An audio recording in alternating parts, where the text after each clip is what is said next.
Knowing how to pack your toiletries and medications for your international flight can make a big difference in making your trip easier and more enjoyable. So in this video, I'll be sharing some tips on how you should properly pack your toiletries and medications, especially when going through airport security. So let's get right into it with tip number 1. You want to pack any liquids, gels, aerosols, creams, or paste over 3.4 ounces in your checked luggage. This is because there is a restriction to how much of these items you can pack in your carry-on or personal item bag. The rule you need to know is the 3-1-1 rule. It states that for any liquid, gel, aerosol, cream, or paste, it must be in 3.4 ounce travel size containers or less. And each travel size container must be able to fit in one clear quart size bag, and you're limited to just one bag per passenger. Now there are exceptions to this rule. You're able to carry more than the 3.4 ounces if you're carrying baby formula or breast milk, juice or water for babies, and baby food. And I'll also add medically necessary medication, which I'll cover a little bit later in this video. If you're wanting to carry more than the 3.4 ounces allowed, then pack it in a checked bag, as there's generally no limit to how much you can pack in it. The next tip I have for you is that if you're staying at a hotel, leave your shampoo and shower gel at home, because most hotels have these included in your bathroom free of charge. It'll also save you some room in your quart-sized bag of liquids and gels. Some toiletries that you might forget to pack with you are a toothbrush, toothpaste, mouthwash, dental floss, deodorant, shampoo and shower gel. And remember, if you're traveling to a hotel, try to leave these at home. Sunscreen, face wash, Q-tips, makeup, contacts, makeup remover wipes, shaving cream, shavers, hair gel or hairspray, perfume, and dry shampoo.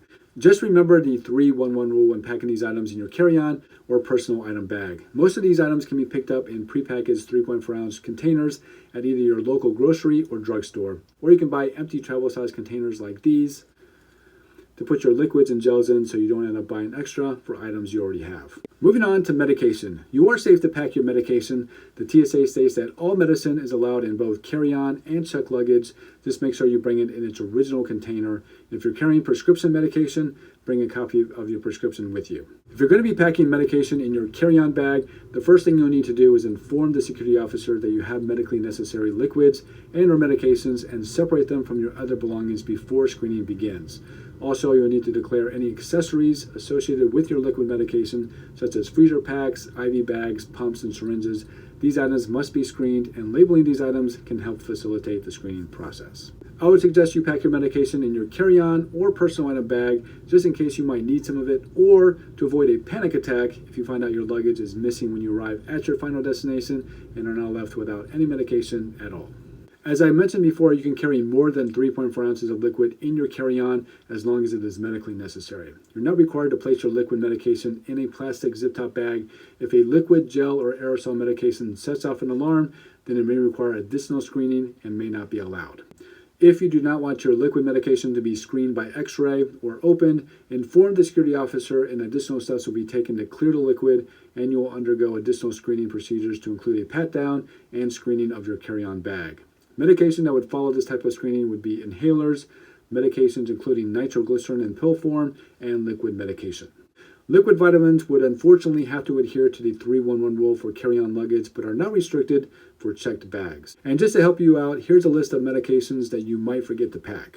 Something for allergies, motion sickness tablets, asthma medicine, painkillers, cream for sunburns, bandages, digital thermometer, diarrhea medicine, cough drops, insect repellent, antacids, sleep aids, and eye drops. If you need prescription medication, don't forget to bring the prescription with you. Some countries accept prescriptions from other countries, so bring it along just in case you run out.